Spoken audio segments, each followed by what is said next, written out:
Agay! Unang-una ay salamat po sa nagbigay ng link kay kapatid na Glenn Rivera. Thank you po kapatid na Glenn Rivera sa pagbibigay ninyo ng link. Yan. Yan. Nung napanood ko po ay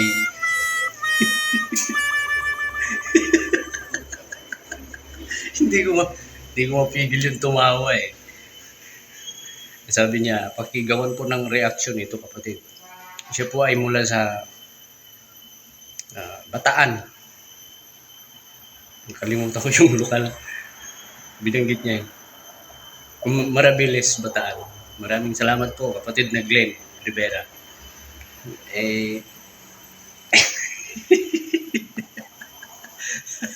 Kasi pinanood ko yun, halos nasa 12 minutes yung video pero iisa yung tanong ng taong yon.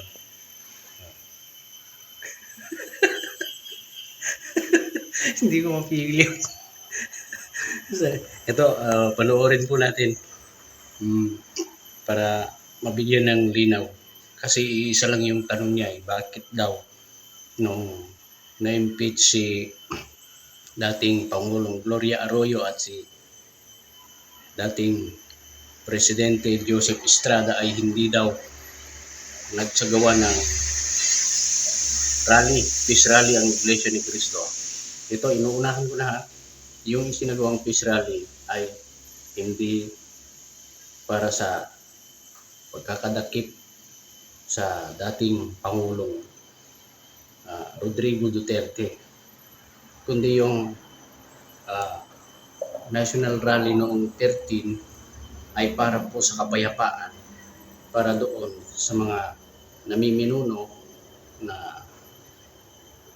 nasa pamahalaan na magkaisa, unahin yung mga problema sa ating bayan,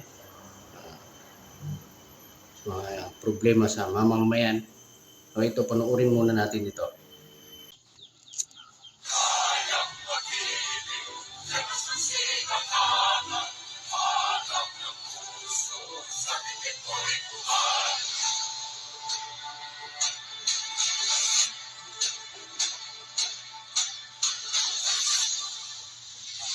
Nagpasya ang Iglesia ni Cristo na isagawa ito ng National Rally for Peace sapagkat nararamdaman natin, nakikita, kailangan na sabihin sa sambayan ng Pilipino, pabalikin natin sa kapayapaan, papanumbalikin natin ang pagkakaisa sapagkat malala ang mga suliranin ng ating bansa.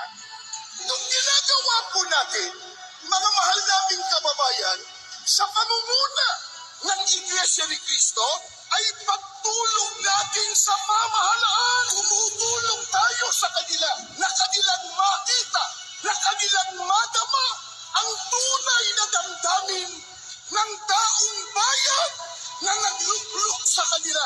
Taong bayan ay unahin na dapat magkaisa. Ayusin ang mga problema ng ating bansa.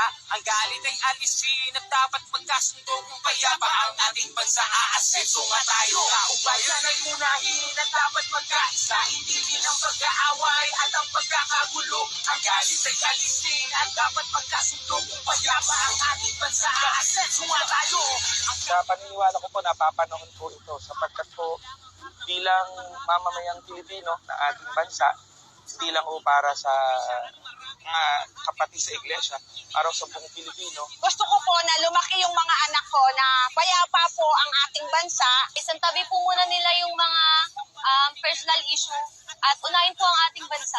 Kriminalidad, hindi mabuting panoorin na puro na lang kampihan, kaliwat ka ng batikos, kabi-kabilang alitan ng dapat asikasuhin at kailangang malunasan ng mga problemang nagpapahirap sa ating bayan. Magkaisa ng lahat. Kasi kung tayo watak-watak, walang mangyayari sa bansa natin. Kundi puro gulo, puro away, walang mangyayari. Ang Iglesia ni Cristo ay hindi po laban sa impeachment sapagkat ang impeachment ay itinatadhana sa saligang batas. Ngunit kung ang paraan ng pagsasagawa nito ay wala sa batas, at wala sa tuntunin. Ito na naman ay pagmumulan ng kaguluhan, pagmumulan na naman ng pagkakabahabagi ng ating bansa. Ito po ang gusto nating iwasan. Iniimbestiga nila po yung confidential funds. Ang tanong ko po, Mr. Chairman, mahigit pong 400 opisina at ahensya ng ating pamahalaan ang tumatanggap ng confidential funds. At sila din ay natatawagan ng pansin ng Commission on Audit. Bakit naman isang opisina lang ang pinipilit niyong usisahin? Hindi ba masyadong halata namang pamumulitika yan? Hindi po tayo laban sa pag-iimbestiga ng katiwalian. Ilagay po natin sa ayos. Ayun, liwanag. Sana ay nasagot yung tanong ng Kulokoy na gagawin natin na reaksyon yun. Kasi iisa yung tanong niya, i-play natin para malaman natin kung ano yung tanong niya. Eh, kayo na po ang bahalang gumawa ng reaksyon kung ano ang magiging reaksyon ninyo. Ito, pasok Kulokoy. Nasaan ka na? Kulokoy, pasok. Iglesia ni Cristo. May tanong ako sa inyo. Ang katanungan ko ay ganito. Ang katanungan ko sa inyo, Iglesia ni Cristo, ay ganito ang aking katanungan ko sa inyo.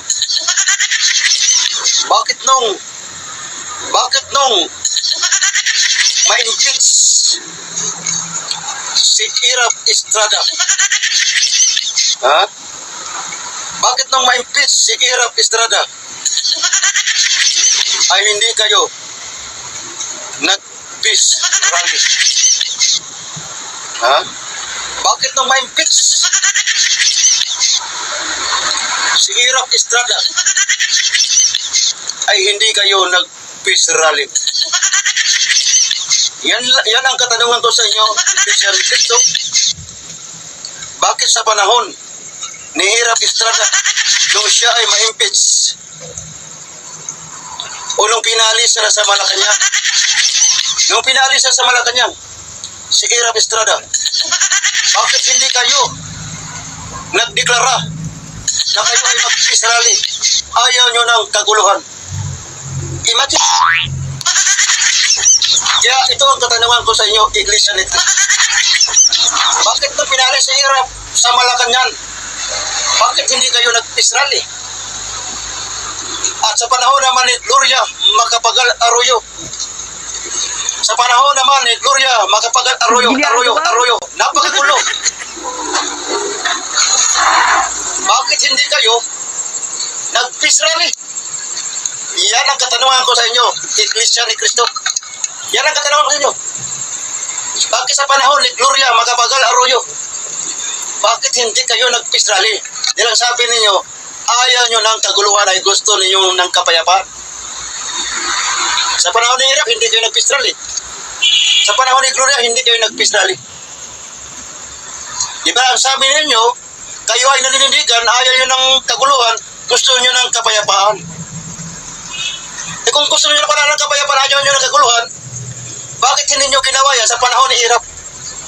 Bakit hindi nyo ginawa yan sa panahon ni Gloria Macapagal Arroyo? At ito naman ngayon, si Duterte, si Rodrigo Roa Duterte, ay nagparali sa Luzon, Visayas at Mindanao. Kung tawagin nila ay maisog rally. Kung tawagin nila ay maisog rally. Nanggugulo. Itong si Duterte, itong si Rodrigo, buklubang matandang igong nyo. Iglesia ni Cristo. Mayroon silang maisog rally. Luzon, Visayas at Mindanao, ginawa ito. At pinagmanaban ni Digong Duterte, si President Bongbong Marcos, at itinawag po itong adik bangag. Bakit hindi kayo nag-peace rally? Iglesia ni Cristo. Bakit hindi kayo nag-peace rally? Na si Digong Duterte ay nagparally Luzon, Visayas at Mindanao. Kung tinatawag nila ay maisog rally. Bakit hindi kayo nag-peace rally? Bakit hindi kayo nag-ano? Na ayaw namin nagkaguluhan, gusto namin ng kapayapaan. Bakit hindi ninyo ginawa yan, Iglesia ni Cristo? Na ito si Digong Duterte, yung demonyo, ay nagsimula na mangkulo sa Republika ng Pilipinas. Bakit hindi kayo nag-peace rally? na ito si Digong nyo ay maisog rally ito kung saan. Binira ng binira si PBBM. Binakbakan si PBBM. Bakit hindi kayo nag-peace rally? Iglesia ni Cristo. Yan ang katanungan ko. Bakit hindi nyo ito ginawa? Sa kabila ng si Digong yung dutayang demonyo ay nagparali ng maiso kung saan Luzon, Visayas at Mindanao. Ginawa niya ito. Bakit hindi kayo nagdeklarar na kami ay mag-peace rally dahil ayaw namin ng kapayapaan, ayaw namin ng kaguluhan, gusto namin ng kapayapaan.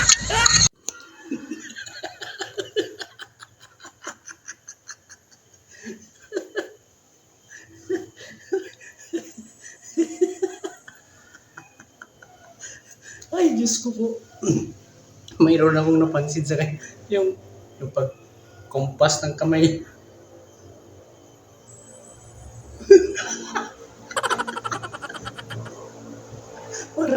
parang may epilepsy.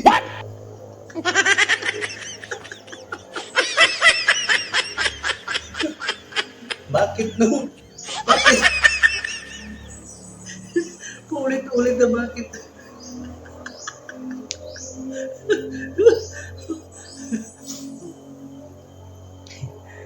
Bakit daw nung nakulong sila, na-impeach sila, hindi daw tayo nagsagawa ng rally.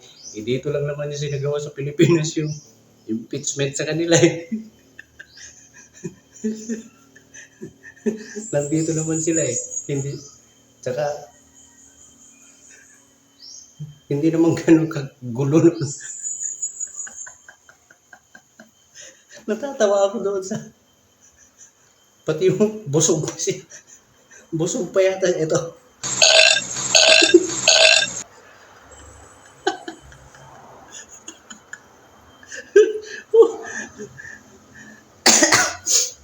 Hindi ko na tinapos kasi mahaba puro gano'n lang. Bakit nung?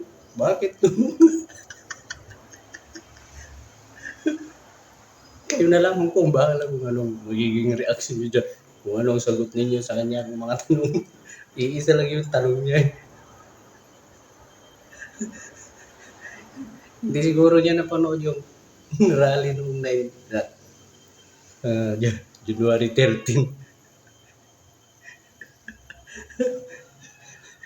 Malinaw na yung sinagawang rally ay pagtulong sa mga namiminon sa ating pamahalaan.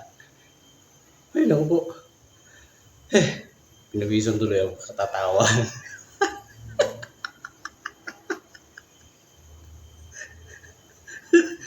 yung action.